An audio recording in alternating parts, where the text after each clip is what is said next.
Hi, friends. I'm host Eric, and I'm here to say I've got a whole lot of bees today. Pretty exciting news, frankly. I'm not going to lie. Pretty damn exciting. Yesterday, we were taking a walk with my dad. Lo and behold, what do we see in the middle of the street for no reason?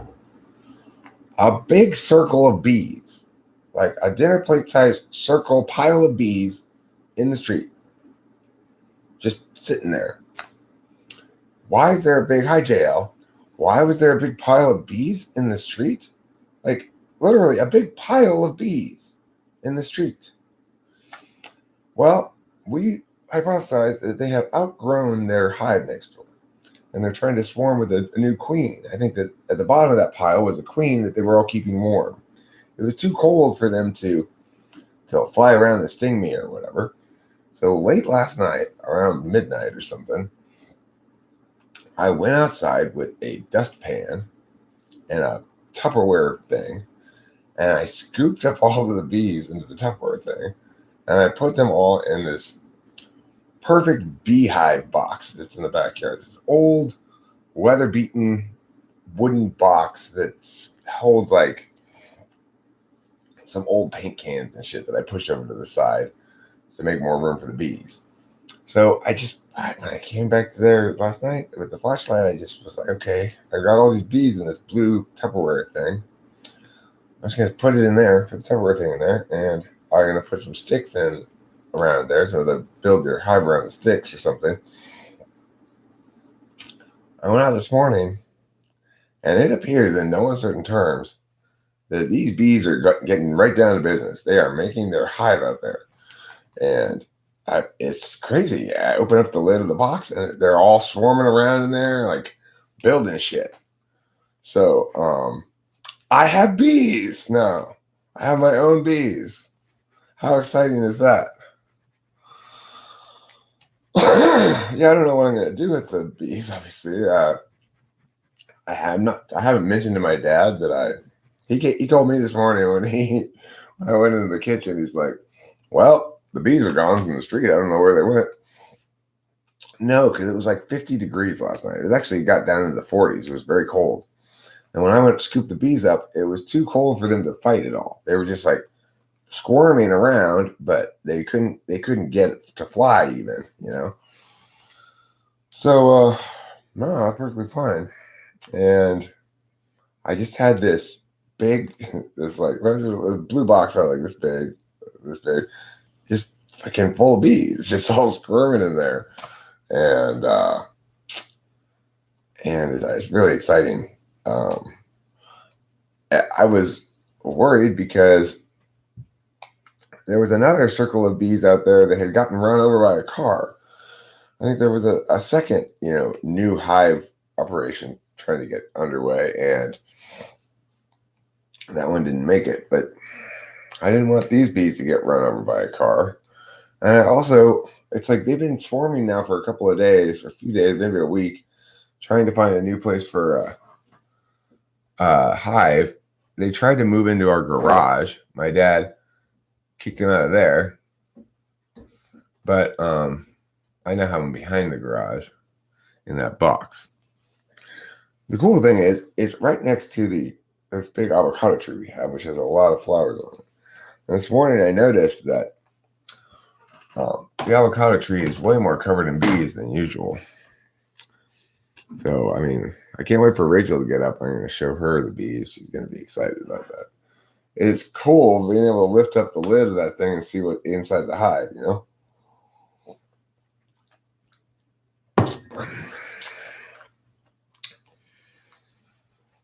I mean, maybe you should have to get a beekeeper's hat or something. That'd be cool. Yeah, it is fun to watch them do their thing. I love bees a lot. I'm so happy there's so many bees now. Because you remember a couple of years back, or 5 years back, there's this whole bee colony collapse syndrome thing that was happening.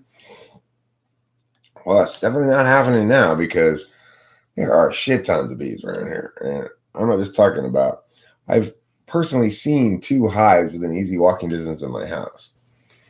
And now there's a third one, which is right easy walking distance right there, And I'm going to steal their honey. That's what I'm going to do when they make it. I'm going to steal some of their honey.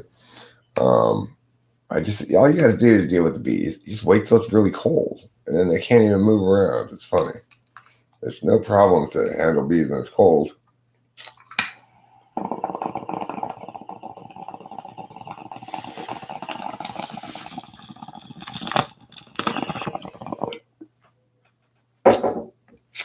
Well, we're going to have to go back to the weed store today, of course.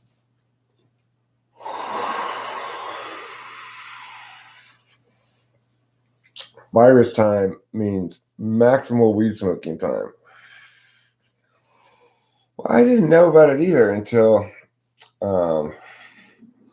I'd gone to look at the neighbor's hive a couple of times when it was cold and realized the bees were all still, or not totally still. They still move around. It's like this sort of writhing carpet of bees, but they don't fly when it's cold. So, and I had gone and filmed this dinner plate thing with Rachel's camera in the street when it was still light outside, but it was still cold enough that they weren't really moving around very much. They're settling down for the night. And they were going to sleep there in the street in a pile all night long. Well, they didn't get a chance to because I scooped them up.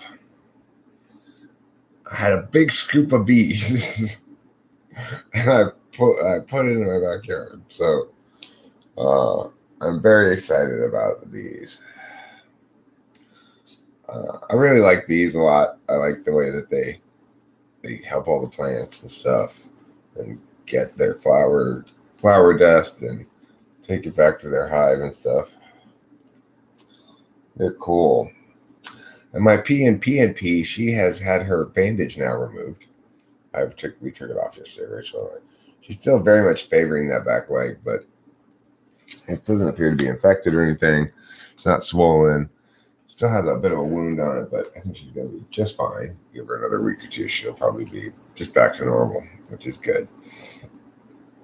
That was an expensive injury for me. It cost me $750. Well, it cost me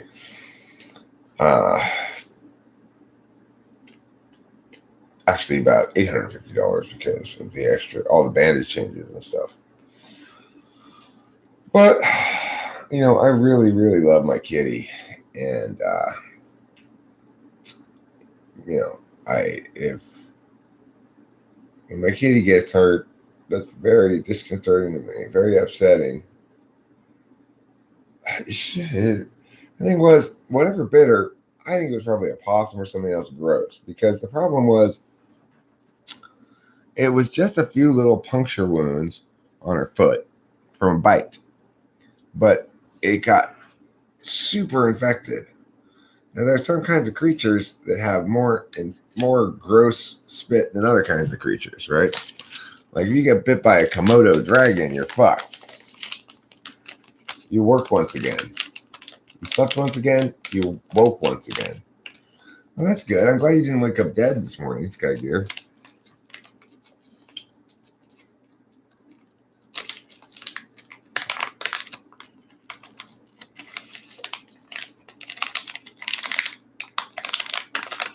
Yeah. So anyway, obviously, I think people got bitten by a creature other than another cat. Because otherwise, I don't think if she had gotten bit by a cat, that it would have gotten that infected and blown up so much. But if she got bit by a possum or something, I don't know where Winston's mom is.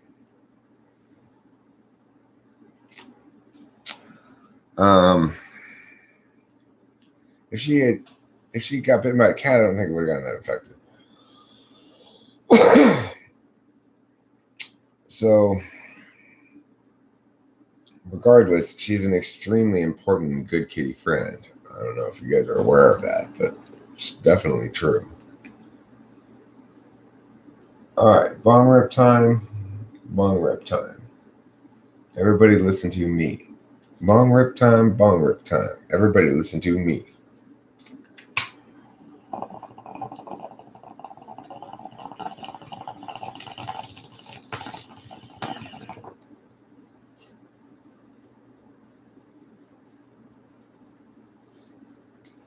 Mountain Blade Bannerlord.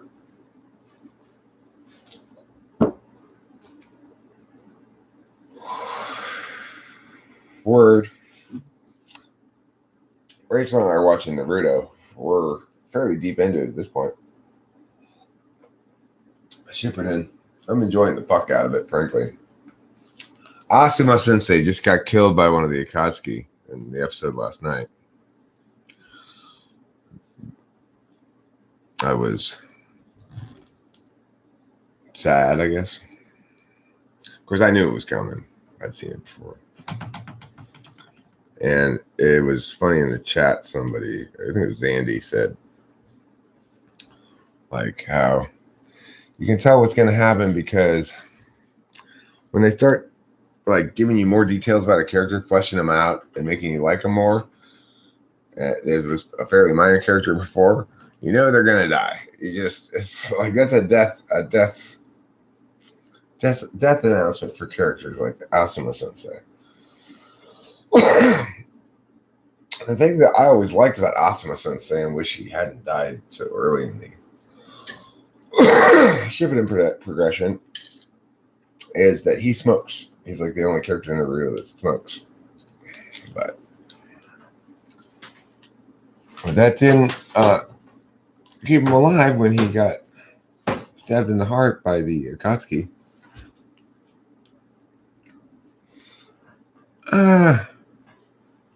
I mean, look, first of all, predictability is not inherently a bad thing. You want all of your media to have elements of some predictability. It's like balancing between NI and NE. Well, I'll tell you an old movie I saw that will surprise you for sure if you want to ever watch it is called Witness for the Prosecution. That was a film in the 1950s, I think, or 40s. And man, really good movie and really surprising. It's like I didn't see any of this shit coming.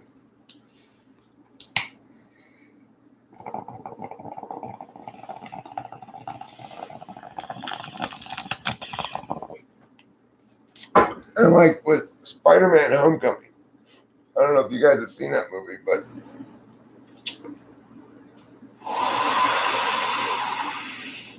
there's a big surprise in Spider-Man Homecoming that totally surprised the fuck out of me. I didn't know it would come in at all.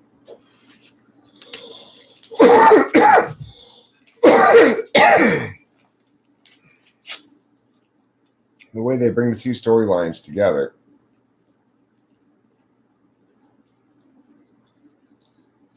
If you mean to watch Got Sate, don't.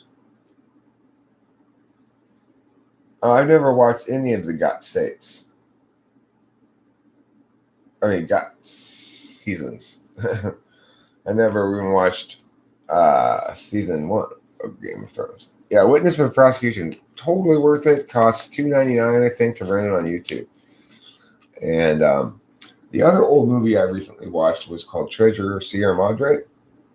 Now, that one was also very good, but I wouldn't recommend it quite as highly. It wasn't as good as Witness for the Prosecution. I like black and white movies. Okay, well, I just rent them on YouTube. I probably spend $100 a month renting videos on YouTube.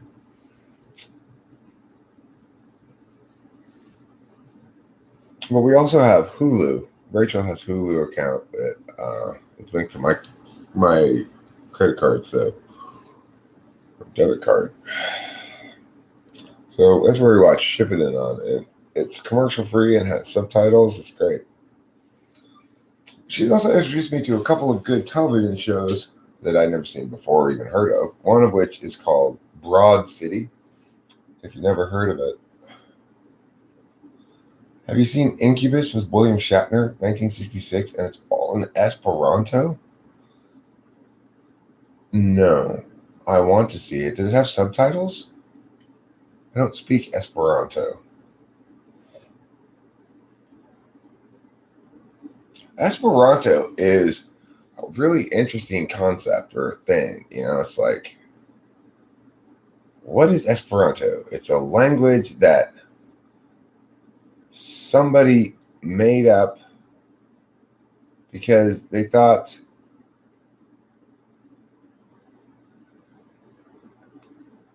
like, well, it makes more sense or something. I'm not sure why they created that language, because it's not like they created a language to. I don't know why they created Esperanto. Does anybody know anything about Esperanto? Let me Google it. There's something else I want. Oh, I know what I want to look up.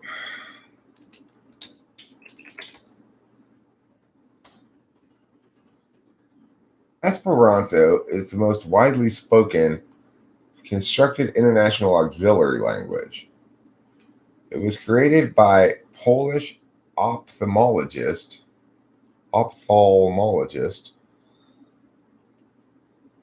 L.L. Zamenhof in 1887.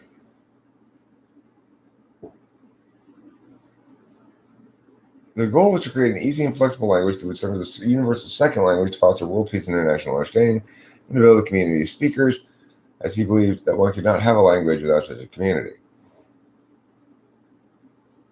His original title for the language was simply the International Language, but early speakers grew fond of the name Esperanto and began to use it as the name for the language just 2 years after its creation.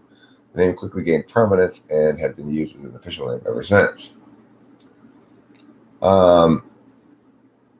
Because he wrote the name under the pseudonym Dr. Esperanto, which translates into one who hopes.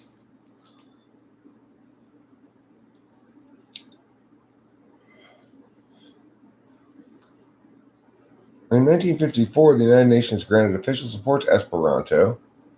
Several writers have contributed to the growing body of Esperanto literature,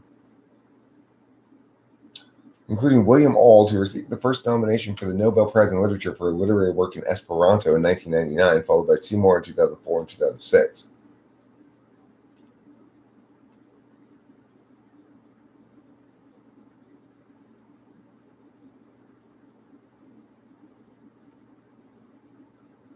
With approximately 2 million speakers, a small portion of whom are even native speakers, really? It is the most widely spoken constructed language in the world, and no country has adopted Esperanto officially. Esperantujo is the name given to a collection of places where it is spoken, and the language is widely employed in world travel correspondence.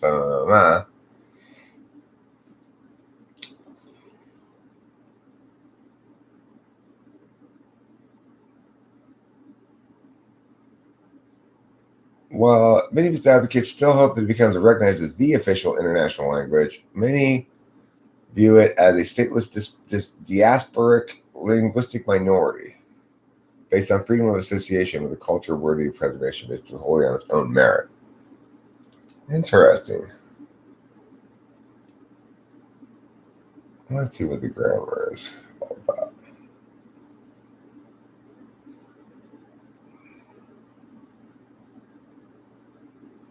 Alphabet. There are 28 letters in the alphabet.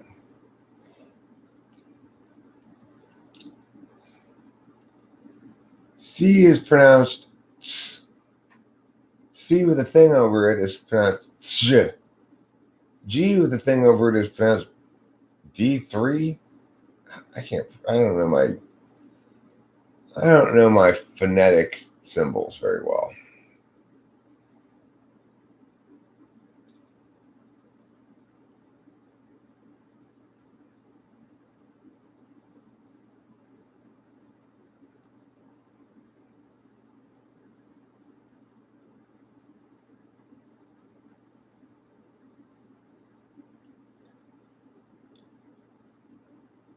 Grammar. This is what I want to see here.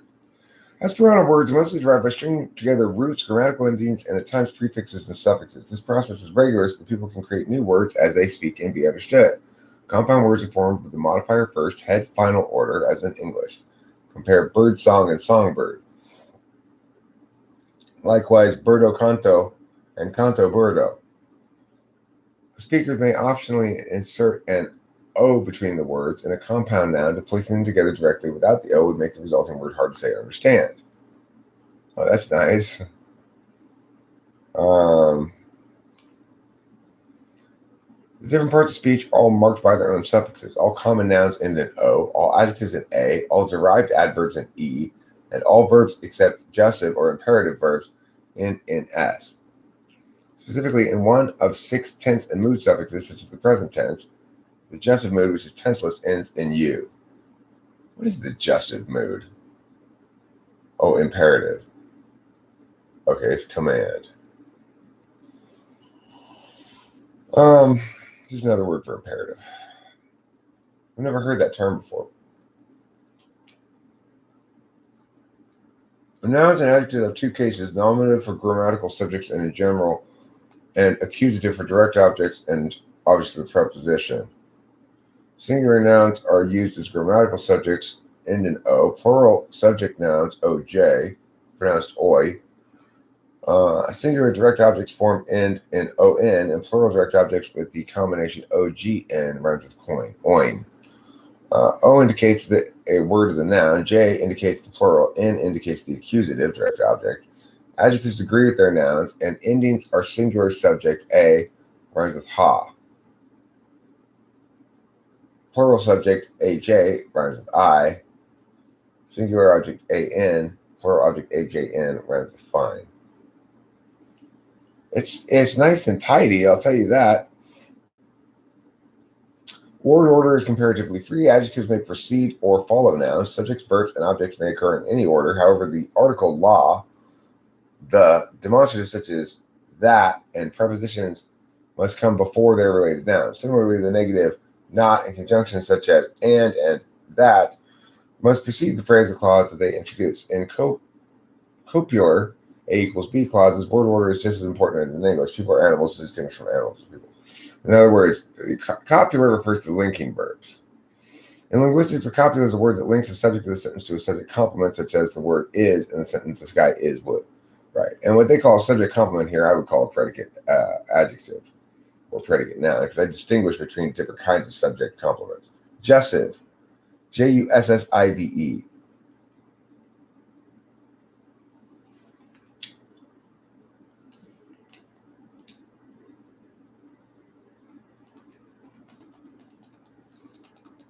Well, I mean, I think it's interesting the way that it's basically a TI thing. You know, Esperanto is a TI thing. A TI user, probably an NTP, sat down and said, I understand grammar really well. I'm going to make my own language that is, more sensible grammatically than natural languages. I'm gonna step away for a moment for the 3 individuals here. If you can please channel on yourselves or just sit quietly waiting, that'd be fine. I need to smoke part of a cigarette, at least part of one. I'm very excited for when Rachel gets up to show her the bees. She had no idea I scooped up those bees last night. She doesn't know yet. But I got a big scoop of bees in the backyard, I tell you. A big scoop of bees. You think you got a big scoop of bees? I got a big scoop of bees.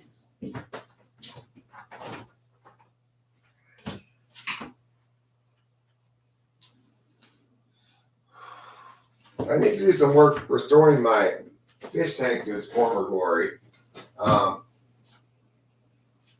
Rearranging the room and stuff last night.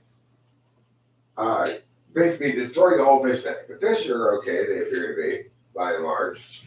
I don't know if all the babies survived or what. I think probably lost a couple of fish in the process.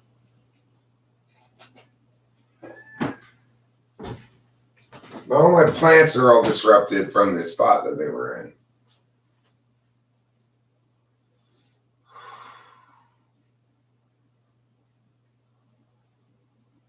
And I think what I want to do is basically start over from scratch, add some more rocks to the bottom so there's more rooting area.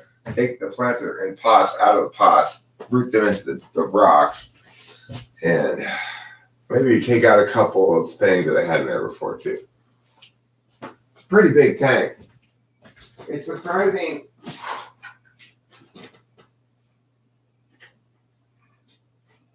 It's surprising just how much water fits in one of those 80-gallon tanks. You'd be surprised. 80 gallons fit in there. That's a lot of water.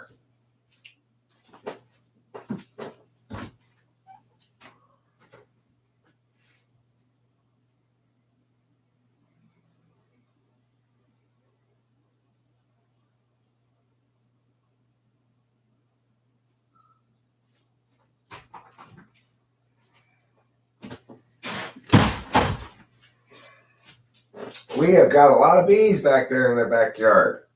A lot of bees. I can look at them right outside the window here. In the kitchen area. Well, not quite. I can't quite see their box from there.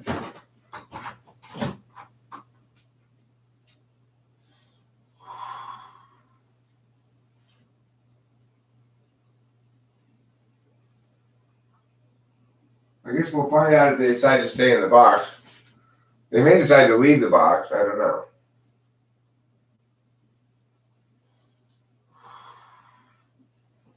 But I think it's a pretty ideal spot for them. They'll probably just stay there.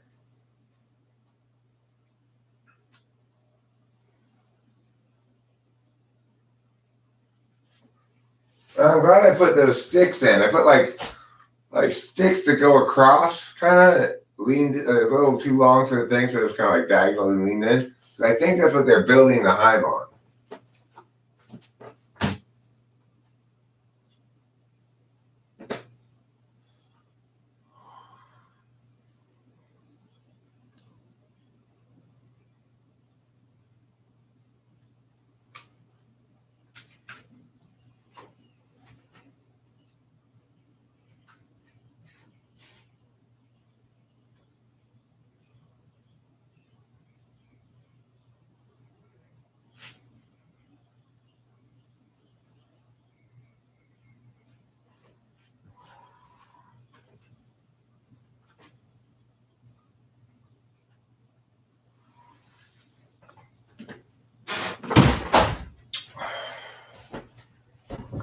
I have a feeling I'm going to get in trouble, though, when my dad finds out.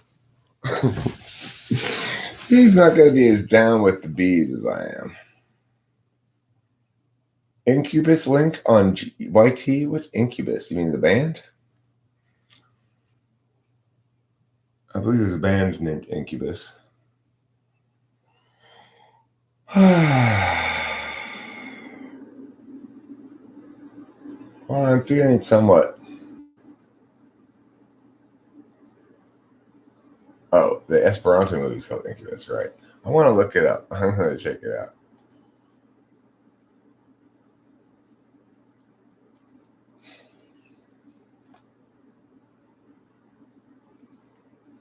Incubus.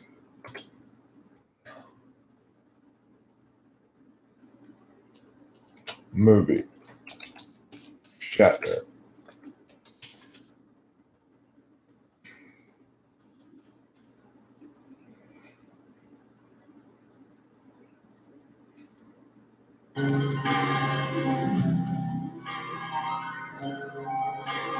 Oh, you can watch it for free, too. You don't have to rent it or anything.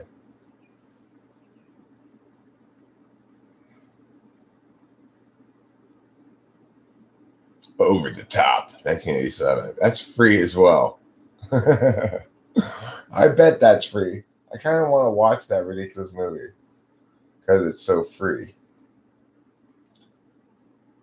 You know what supposedly is coming out April 20th?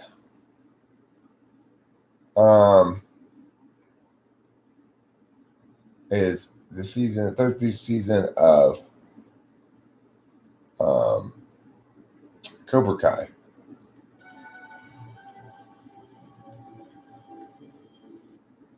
Altiris navanain, Gaila corruptitain, same kiel la kriploj malsanaj personoj, kiel loko de malumaj mirakloj, la vilaĝo fariĝis ĉasloko por demonoj. Aperantaj kiel junaj virinoj, kiuj demonoj altiras makuritajn animojn en profunda malnobligo. The lure. The succubi lure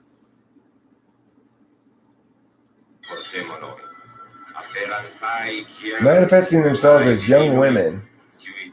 The succubi lure tainted souls into final degradation. Huh.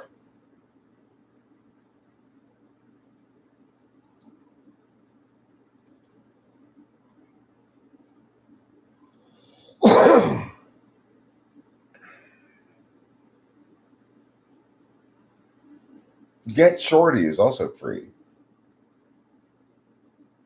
The town that dreaded sundown, 1976. I want to see what that movie's all about. The town that dreaded sundown.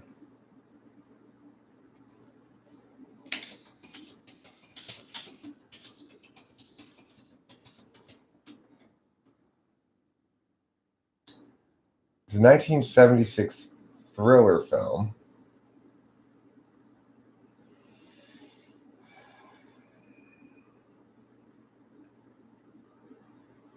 The actual phantom attacked 8 people in or near the town of Texarkana, Texas. Most of the murders occurred in rural areas, while the film has them occurring in Arkansas. However, the general outline of the murders largely follows reality, with mostly minor artistic license taken. As in the film, the real killer was never identified nor apprehended.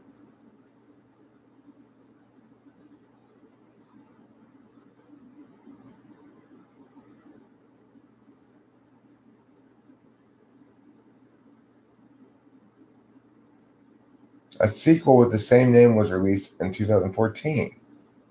Huh.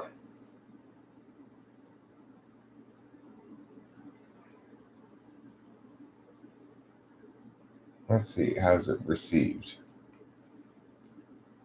Contemporaneously, it was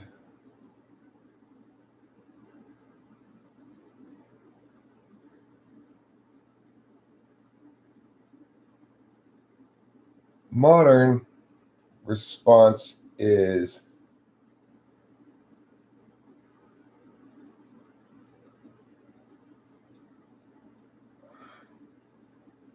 Rotten Tomatoes gets 42%. It's pretty bad.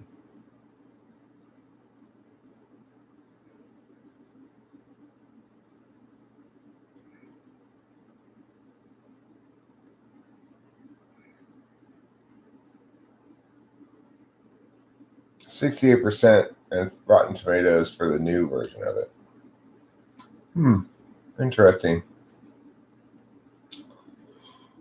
Hi, Ruse Moose. I've been quite well.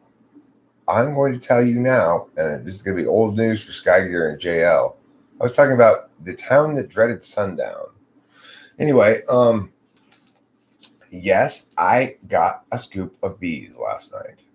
So, the story begins as my dad and Rachel and I were taking a walk around the block. When we came back around towards our house, we saw in the street a dinner plate-sized circle of bees just sitting there in the street. They'd all formed a circle, and they were going to sleep there all night because it's apparently like an offshoot hive, right? Like the hive next door has gotten too small for their population, so they've been trying to send off offshoots. And so there was this dinner plate-sized pile of bees in the street. And there was another part where the bees had gotten run over by a car, but this pile of bees had not been run over. Well, about midnight last night, it was really cold outside. I went out there with my dustpan and a blue Tupperware thing, and I scooped all the bees into it. Now, it was so cold they couldn't fly around and sting me or anything. Then I put them in this wooden box behind the garage here that is like tailor-made for bees.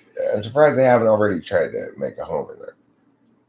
And I made it more tailor-made for bees by putting some sticks in there for them to build shit on. And And then this morning when I went out there and I looked inside there, it appears they are in fact making their hive in there.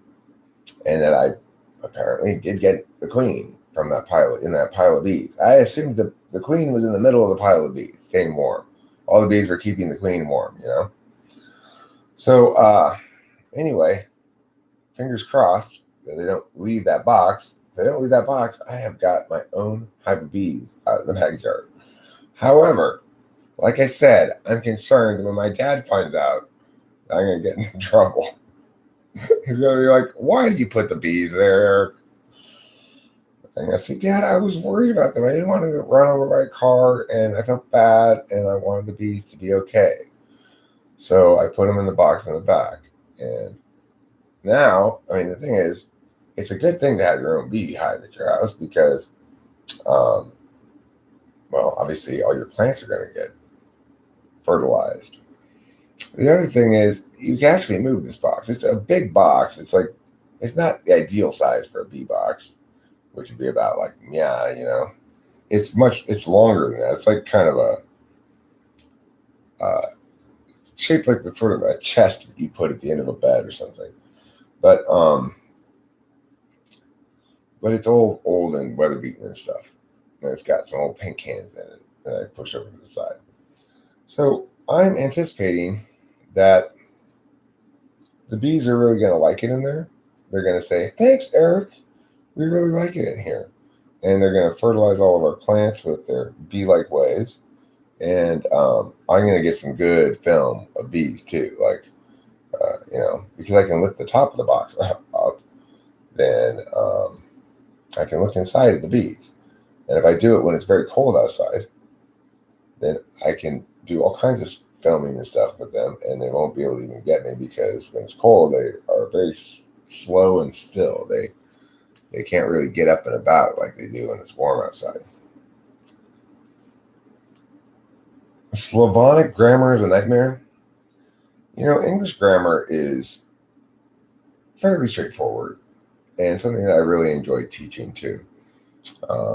But sometimes it can be a challenge. Like I'm working with my clients on adjective clauses right now.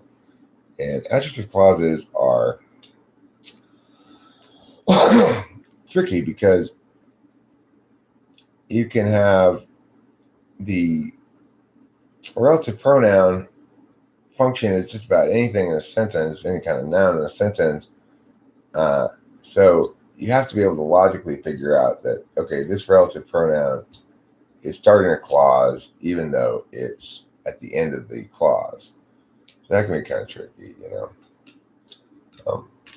But my very favorite thing to teach, not coach, but just teach, is grammar. And I want to share with you all, nobody's rated my book. Got 0 stars because it's never been rated. This, if you want to learn English grammar and understand grammar properly, in general, any kind of grammar properly, you can teach yourself grammar by doing the things in this book that it says. It's all set up so you can use this book by yourself to totally teach yourself and understand all of English grammar perfectly. Because this is by far the greatest, best, most awesomest way to teach grammar that there is. Grammar gets taught in schools in America haphazardly. And generally, students don't understand grammar at all because it's been taught haphazardly.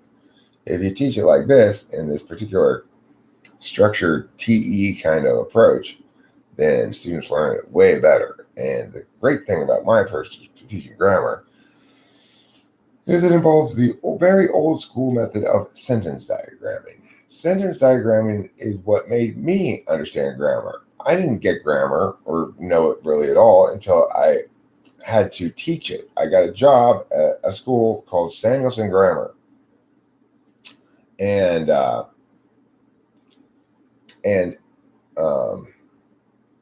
since, I understand grammar perfectly.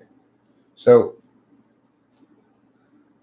is a type of learning, particular certain types, it's best suited for TI types because, well, I mean, this is the thing. This particular kind of learning, the book that I just shared, is specifically designed to attack multiple modalities of learning concurrently, so that it's almost everybody's going to have some capacity to learn this, because it presents things in multiple ways. So if you're a visual learner, using my grammar approach is perfect, because you get to see the diagram of every sentence and you have to diagram it. You're an auditory learner. This approach is perfect because it's got scripts that you say out loud.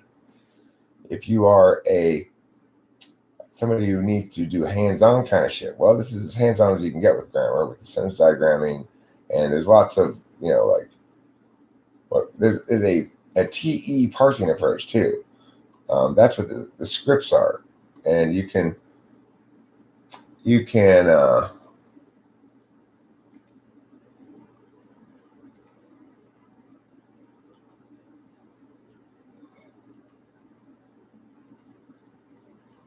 parse it out logically and be sure that you get the right answer. And that's, and there definitely is a right answer. So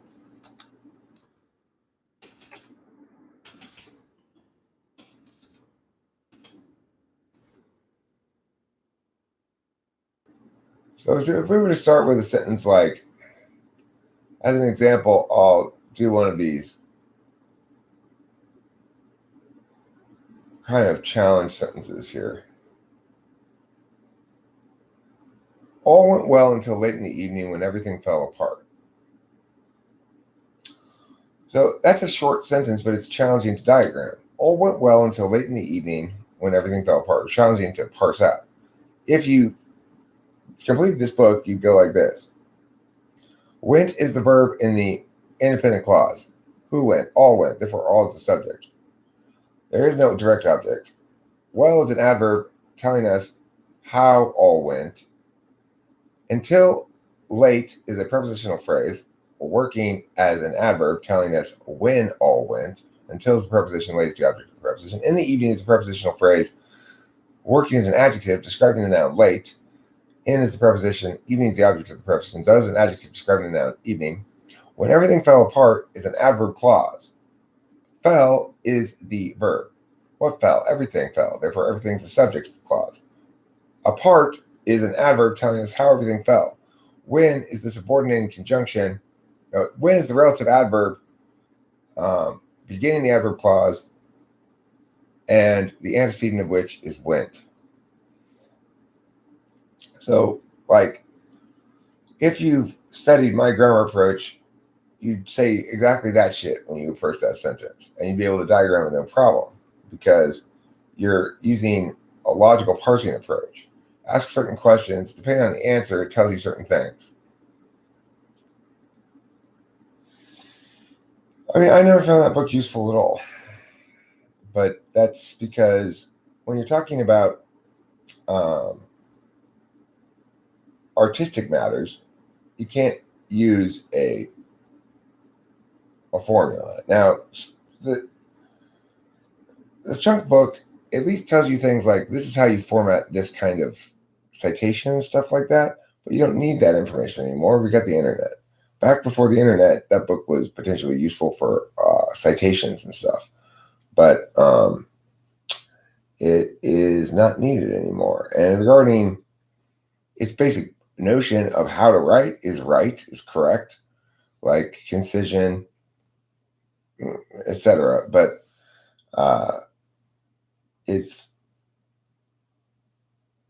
it has more status and importance as a English teaching book or English language book or whatever you want to call it.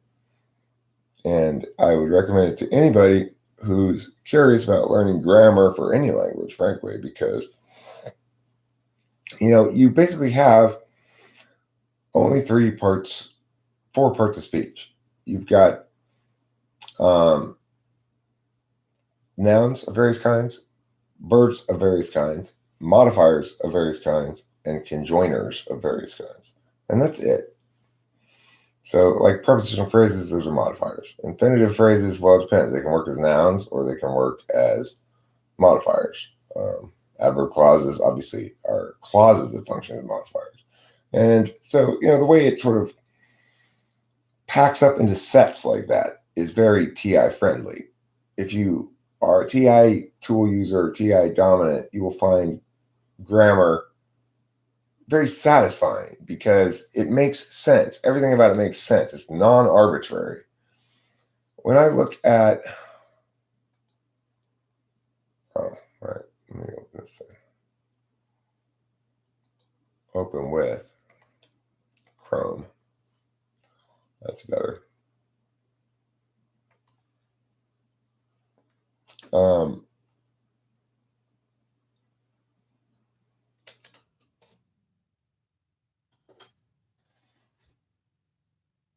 right, so I wrote this like fancy philosophy style conclusion, page 121. So great. We're all done. Pretty awesome, eh? The thing is, you didn't just pick up a nice little skill set here. That's just a service benefit.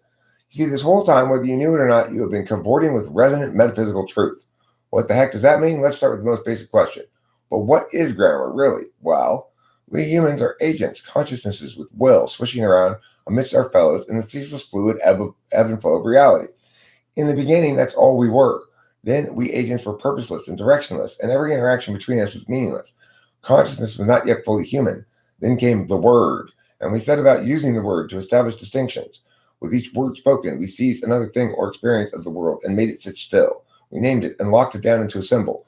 Only then could we continue to look at it and walk away and return. Only then could we look at it and walk away and return to look at it again with a knowledge of its continuity. This process we called understanding. We shared our understanding with our fellows. Thus did communication between agents begin. But one can only say so much with a pile of names. Beneath the words, there rises the living soul of language, a thing called grammar. Words themselves are human inventions, shared sound symbols created and agreed upon by people. But grammar is different. Grammar is the mechanism by which all we know and think is made manifest. Grammar allows consciousness to use words to form identity, to make themselves into distinct and self-aware entities. At birth, we have no words. We must receive them from others. But we are born with grammar.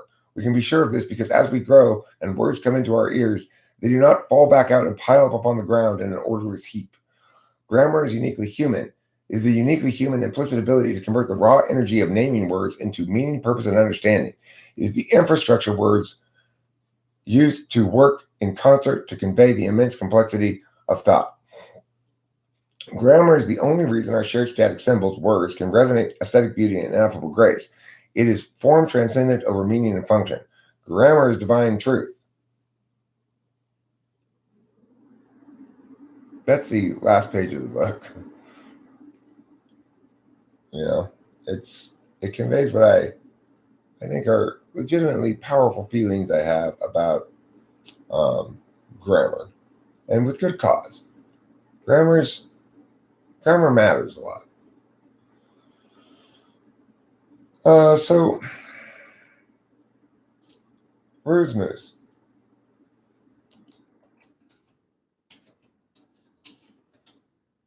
If you're still here,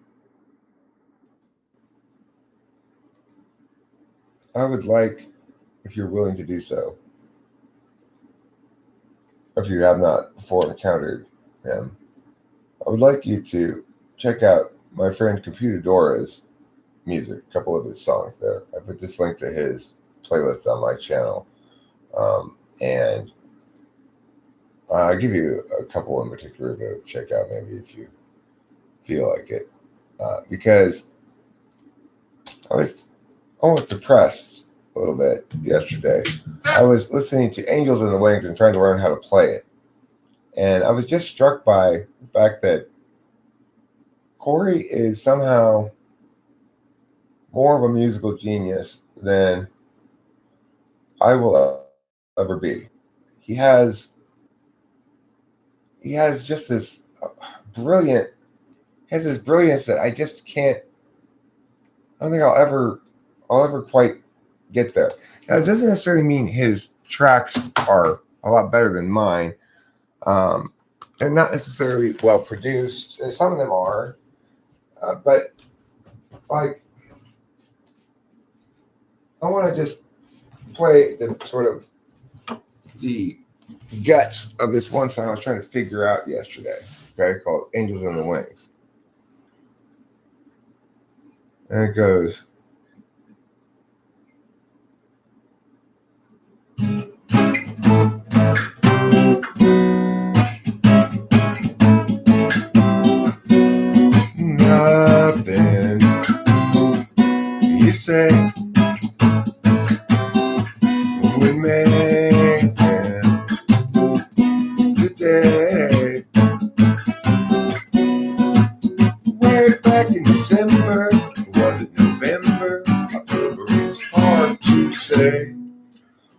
My friends tried to warn me. They'd say you're just lonely and that it would fall away, fall away, fall away, away. State your game. There are angels in the wings, and it doesn't mean a thing. They're talking about you, about you.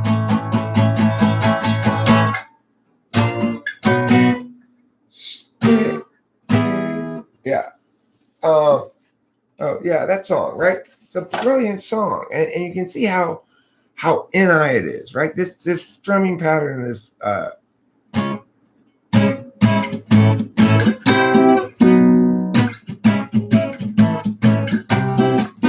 it just does that, right? That's the verse. Then the chorus is just like goes straight down the fretboard, like just like that.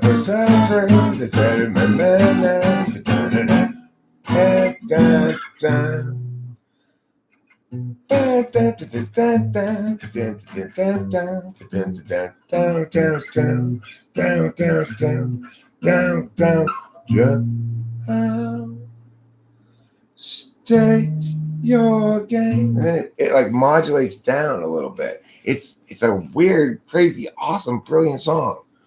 I don't understand how, like, I don't write songs that good. I just don't.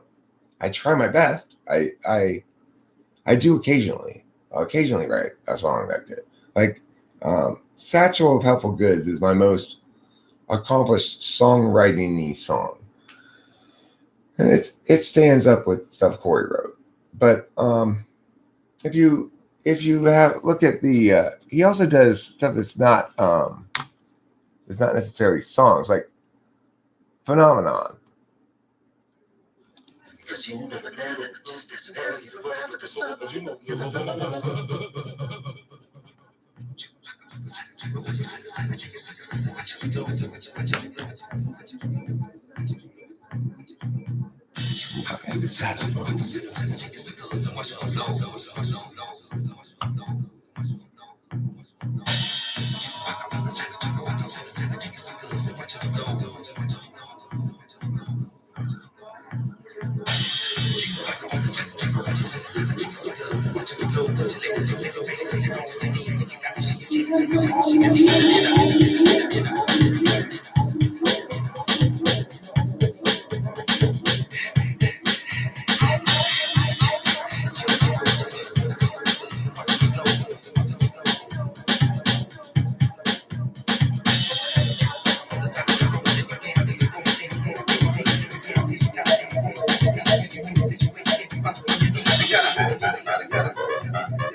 Charlemagne, so don't you even try to stray your force and change, cause you never met another who displays ferocity with as much vigor or resistance as that.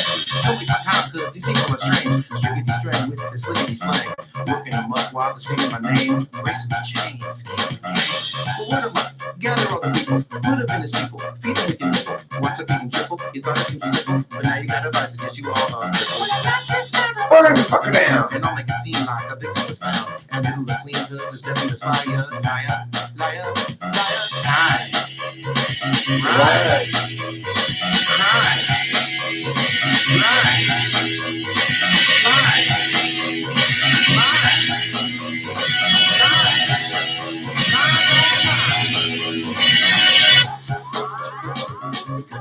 Cause you got me working on my mind. Oh, don't you even try to make me come, cause you got me working on my mind.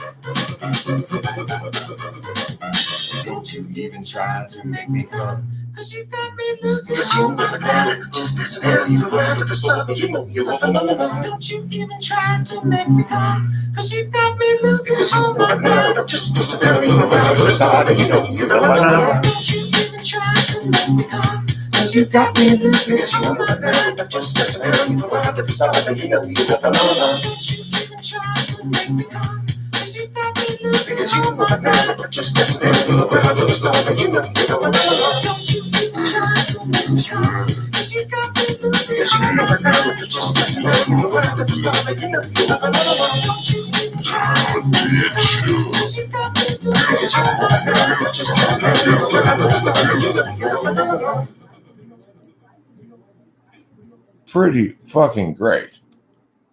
Pretty amazing. 1, 2, 3, 4. Lady, lady, lady, lady, lady, lady, my lady, lady, my lady, my lady, are you my lady? Are you my lady? Baby, baby, baby, baby, baby, baby, my baby, baby, my baby. Well, baby, my baby, are you my baby? Are you my baby? Ready? Here we go. I said,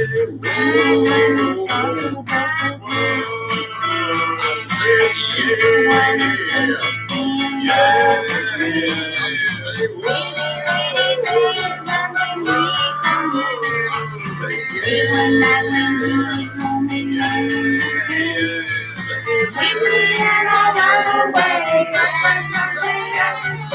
Now it's time to go.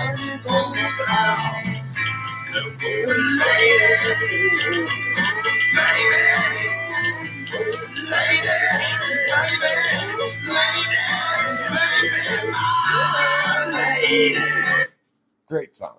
Great song. You know? Amazing song. Siddhartha Sedate, an amazing song. An amazing song. Dun dun dun dun dun dun. Bum bum dun dun dun. Bum bum dun dun dun. Bum bum dun dun dun. Bum dun dun dun dun. Bum dun dun dun dun. Dun dun dun dun dun dun. Siddhartha Sedate, Siddhartha Sa. Siddhartha, where are you now? The fantasy is to have Siddhartha here in front of me. It's such a brilliant song.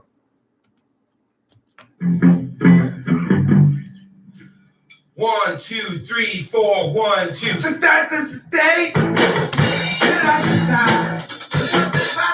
To watch that the trap start to sit down, sit out the tree. In that moment, it really seems mystery.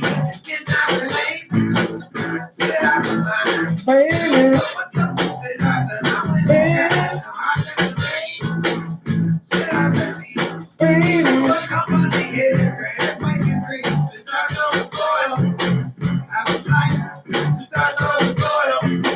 I just like, sit out the soil. At the sight, Siddhartha Sedate. the fantasy. It's to have Siddhartha right in front of me. What would I say?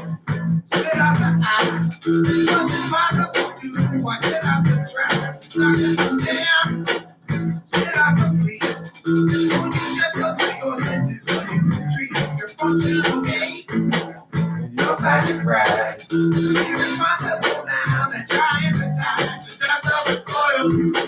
At the sight. Sit out the recoil.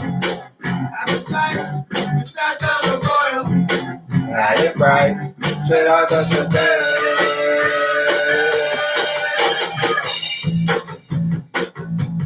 Baby, baby, baby.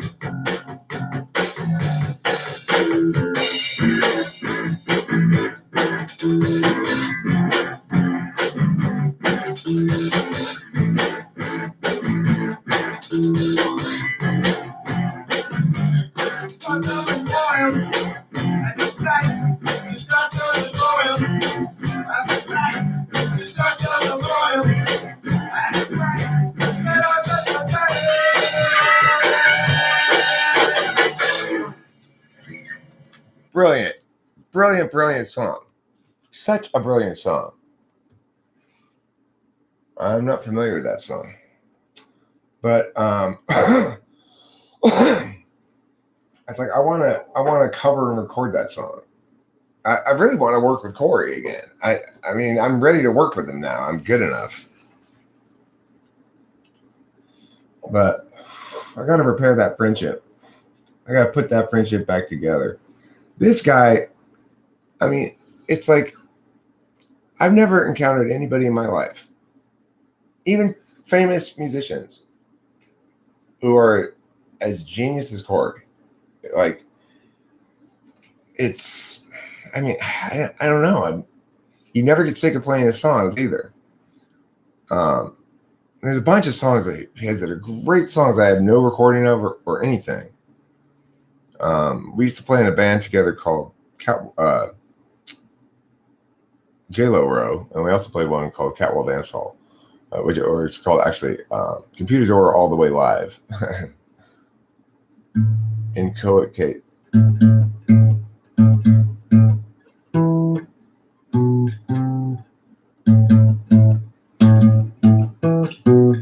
Oops.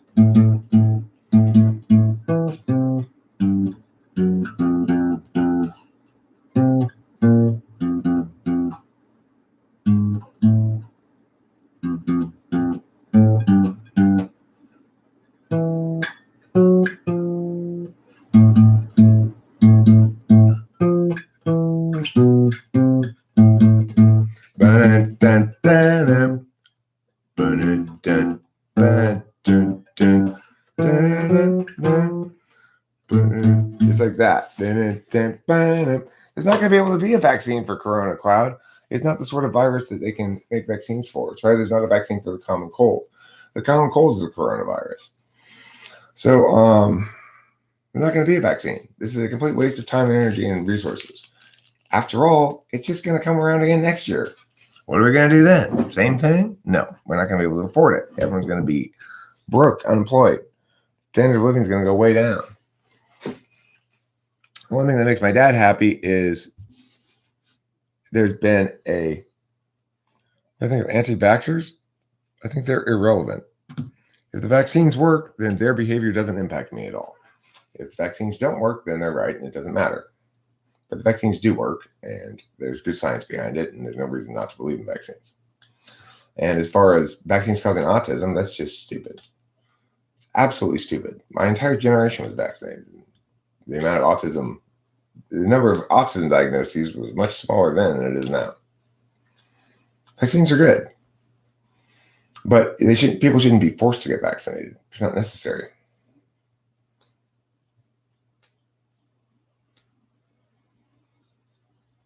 But yeah, vaccines are good. I got my kid vaccinated, obviously.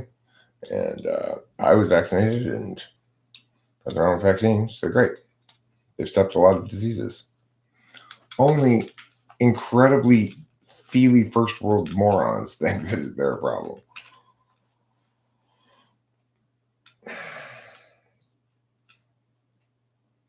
Well, you can make that argument, sure, Skyger. That's called an impact turn. Here comes my dad. Let's see what Dad's up to.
That's because I had it muted. Sorry, my bad.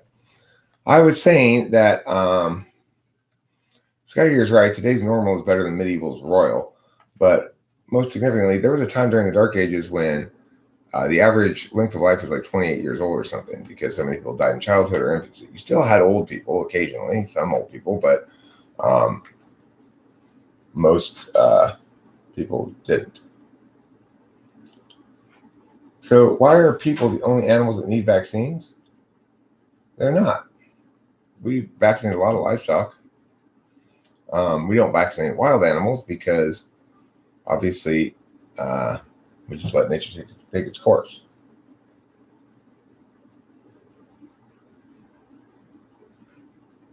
My cat got vaccinated, or actually, I don't know if my cat got vaccinated or not. Yeah. Also, you do typically get your dogs vaccinated as well if you've got like Zoroaster or something, then you're going to vaccinate him because he might be bringing back some weird Mesopotamian diseases. Nobody wants that.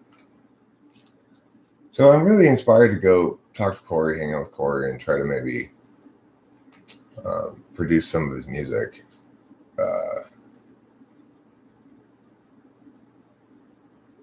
No, it doesn't mean every animal will die in childhood without vaccines. Like, for example, my cat Puskins, when I was a kid, she died of feline leukemia. I think they have a vaccine for that now. I'm not sure.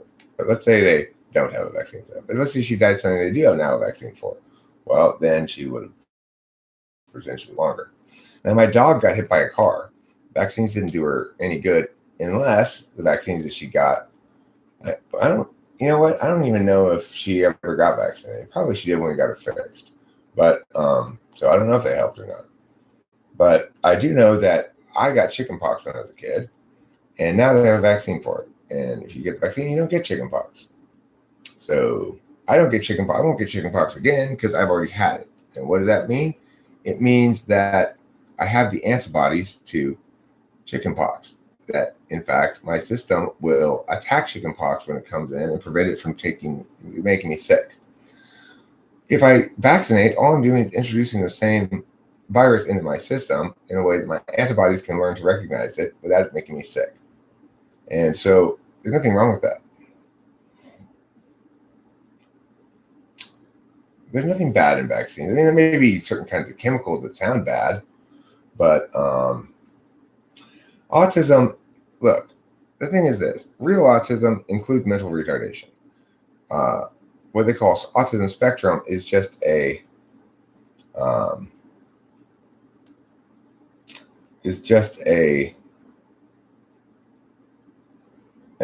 it's mission creep for the word. It's doing more than it ought to do.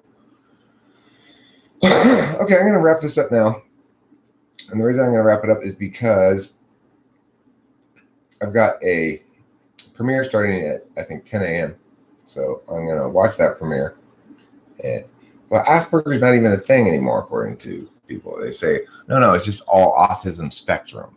Well, that's where they fuck up, because things that are not actually they're not a real mental disability do not comprise a pathology, except insofar as we choose to cloud you or not. There's no such thing. All right. Goodbye, everybody. Thank you for watching.